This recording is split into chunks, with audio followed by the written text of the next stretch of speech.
Roger Stone is a longtime Republican political consultant, former Trump campaign aide, and the author of the book, The Making of the President 2016, and spectacular Netflix film that was in theaters and just spectacular, called Get Me, Roger Stone. Well, we have Roger Stone. Mr. Stone, welcome back to the show, sir. Joe, great to be back with you. You too, man. You're on fire. Roger, the documentary was just spectacular. I know Frankie helped produce it, and it was just great. I mean, how long did you take to shoot that thing, Roger? They took 5 years, and Wow. many fits and starts, and many twists and turns in the political firmament. And, of course, when our friend Donald J. Trump became president, this film was clearly headed for an Oscar. I don't want to say anything, Joe, but in all honesty, it is the greatest single political documentary in the history of the world.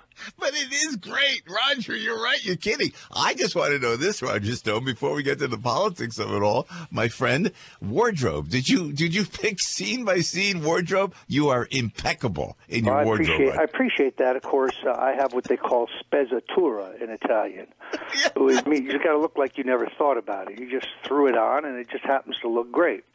But when you consider the fact that the really four gentlemen who made this documentary are left-wing, Right. Williamsburg, Pinko, alt-left, beatnik, communists, they did a pretty good job.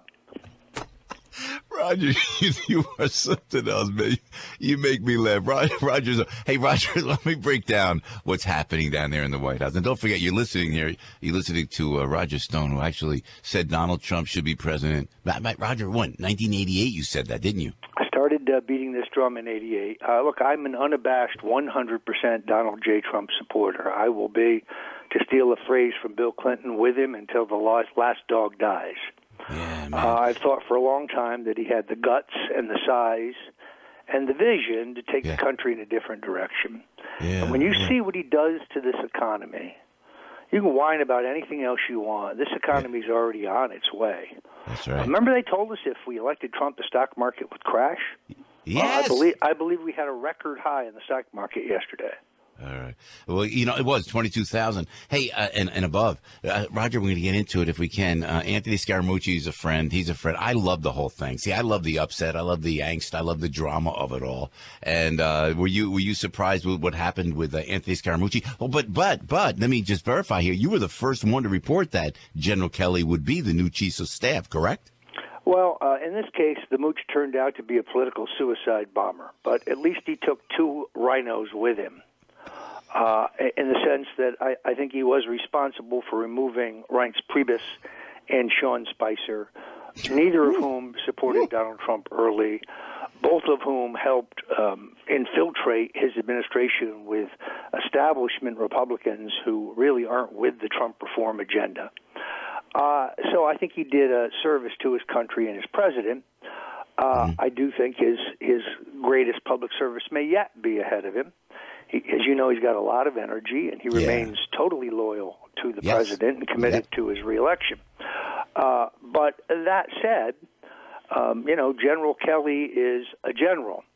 And I generally hear good things. He did a very good job at Homeland Security. There's been a very, very substantial drop in illegal border crossings under Donald Trump, significant.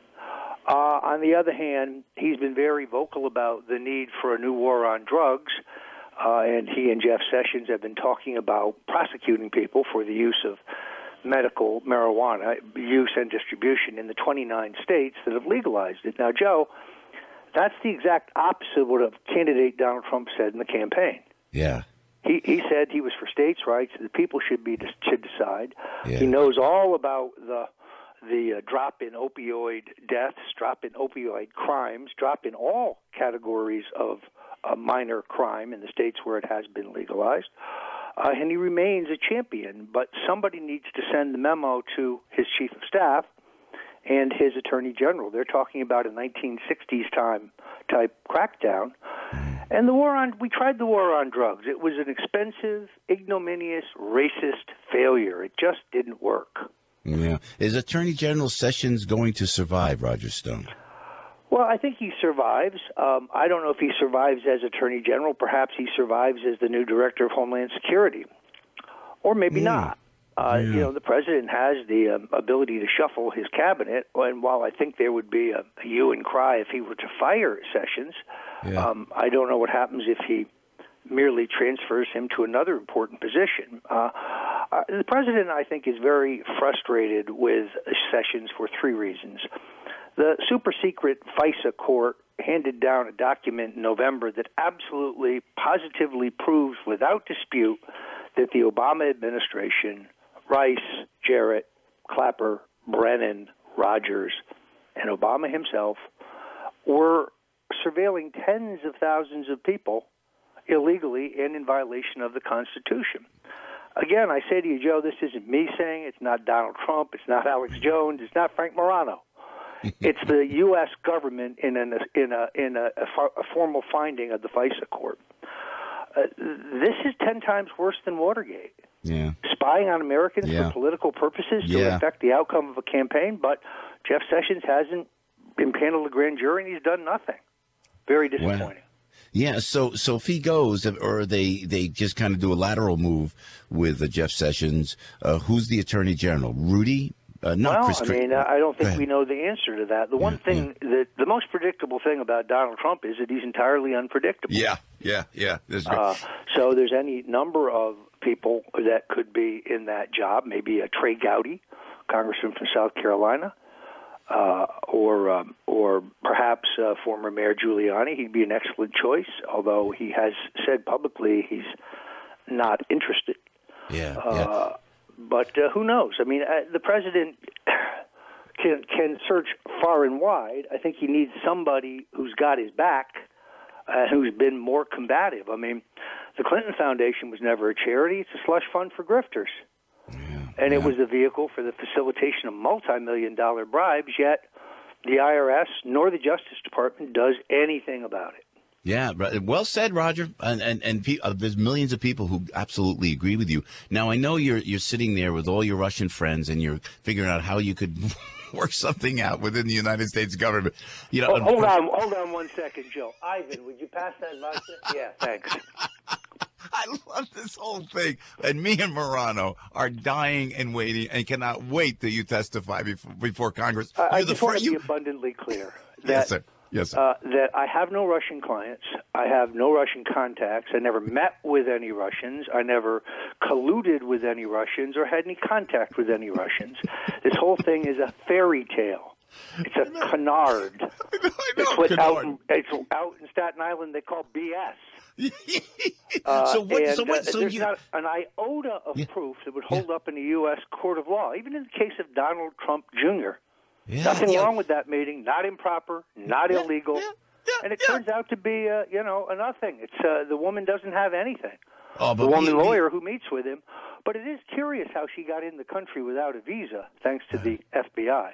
I know. It's also curious, but we're just dying for you. And it's got to be open that if you ever do have to testify or do go, and you volunteered to testify, to be clear, they got to put that on national television. I cannot. Well, I think it's only fair. I mean, I've been defamed by members of the committee who have said various things that are not true. Have said that I've worked for the Kremlin, that I have represented the Russians, that I'm close to Putin. All of this is nonsense, provable nonsense. They said all that in public. They drag your name through mud in public, but then they want you to go behind closed doors. Well, you see what happened to my friend Michael Caputo, who worked on the campaign, longtime associate of mine, a good man, used to work for Congressman Jack Kemp. He testified behind closed doors. Sure. They wouldn't give him a copy of the transcript. They wouldn't let him look at the transcript. But a congresswoman who didn't even attend the hearing, Spire of California, accused him publicly of perjury. Yeah, that's that's not the American way. How fair is that? He can't defend himself. Yeah. So I would be reticent to step into such a situation. My lawyers are attempting to work this out because I do want to testify to clear my name. No, I did not know about the hacking of John Podesta's email in advance. Never said I did, and there's no proof that I did. Factcheck.org confirms that from the Annenberg Foundation. Not exactly a right-wing beehive, Yeah. Have you read Josh Green's book, Devil's Bargain? You're quoted extensively in that book. I have read excerpts of it. I've not read all of it. I just finished Shattered, which was a grid delineation and deconstruction of the Clinton campaign. And of course, but I highly recommend The Making of the President 2016 by what's his name? Roger Stone. Roger, this is great. Keep us posted. By the way, let me just be clear. Do you think you will testify? Are you hearing anything, Roger Stone? I was supposed to testify on the 24th. At the last minute, it was canceled, and Mr. Caputo was put in his place, and the trap that was, I think, laid for me, this poor fellow stepped right in. They now are telling us late September. That we hear the same thing from the Senate. I've made it clear that I am not requesting immunity. That I don't need a subpoena. I'll be happy to come voluntarily, but I think it ought to be in public. Transparency is always better. People have a right to know what's going on. Now, all those little trolls on Twitter and all the little bots who work for David Brock who wistfully say, we can't wait till Stone's going to jail. Boy, are you going to be disappointed.